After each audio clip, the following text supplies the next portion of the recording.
is, okay, a 2-minute story. I chose a life story about how I went from wanting to major in female directing and involvement to ASL interpreting. For me, it goes back earlier than my existence. My grandfather was a female director and involvement. My father majored in the same.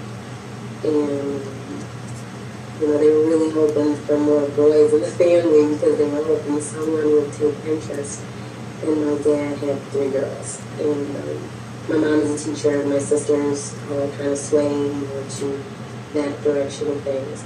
And I was the only one that really took interest in going on with that. So in high school, they had a program where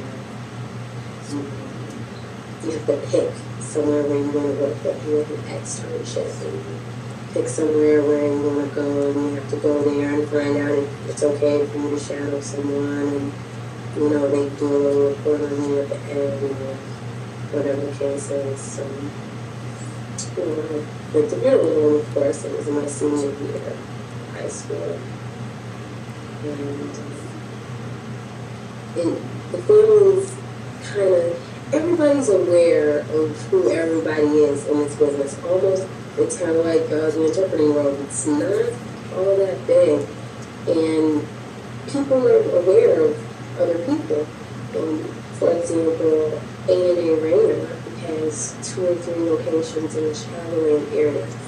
They are very well known.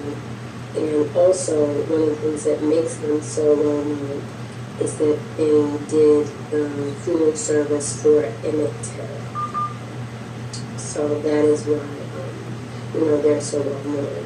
And how everybody kind of gets to know each other is they have their own, expo type things. They have, they'll have purses there, and, the different technology that's going on now with that. And what's really popular now is the eco-friendly urns and caskets. Those, everybody else, it's just like the fads.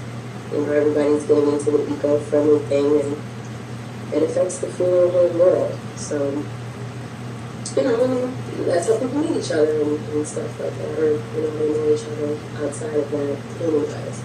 We had family friends who still own a funeral home, and not too far from where I live now.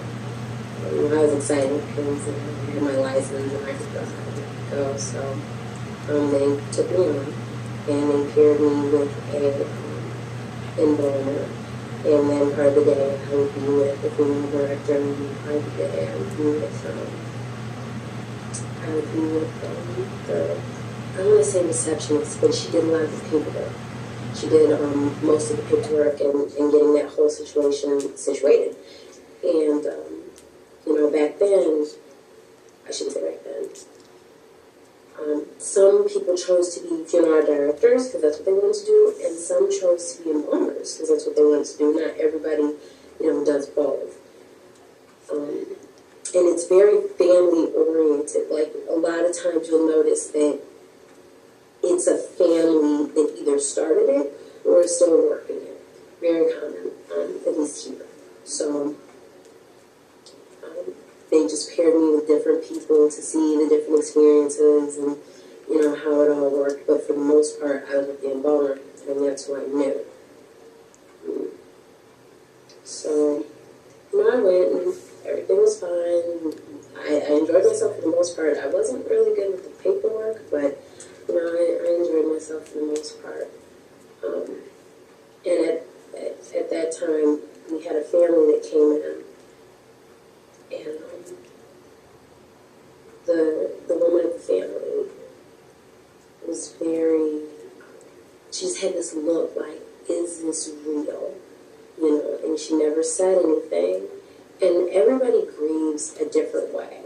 Everybody grieves a different way. So, I just assumed this was her way of grieving. And,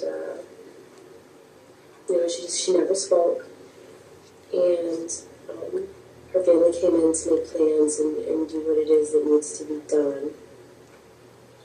And I say that very vaguely. I'm sorry to say, do what needs to be done, because just like, the field we study now, there's some stuff that you just don't.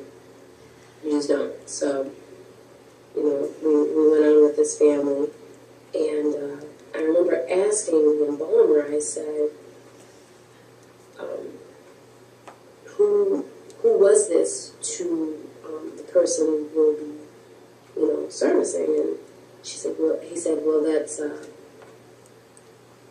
the mother. She is the mom. And I said, okay. And because, honestly,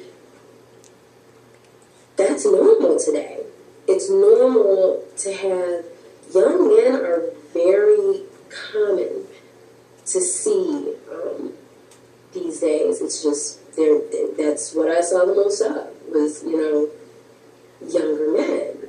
So I thought, okay, I can see why she is so upset. And, maybe she'll, feel, she'll get it out. But what they didn't tell me was that her son was 4, and that he had been involved in an accident when he was 4. And at that time in my life, I was a new mom, and things that did not upset me or that I didn't really internalize, like I sympathized and I felt for, but I didn't really internalize, became very personal and very real to me. And I wasn't ready. I was not ready. I thought I was, and I was not ready. So for the rest of that day, I asked to go home, and I did. And I came back the next day, and I did paperwork, and everything went on as normal, and I took things that needed to be attended to until that family had completed everything that needed to be completed. And I didn't return after that, because prior to having my son, I cannot tell you what it is. Maybe your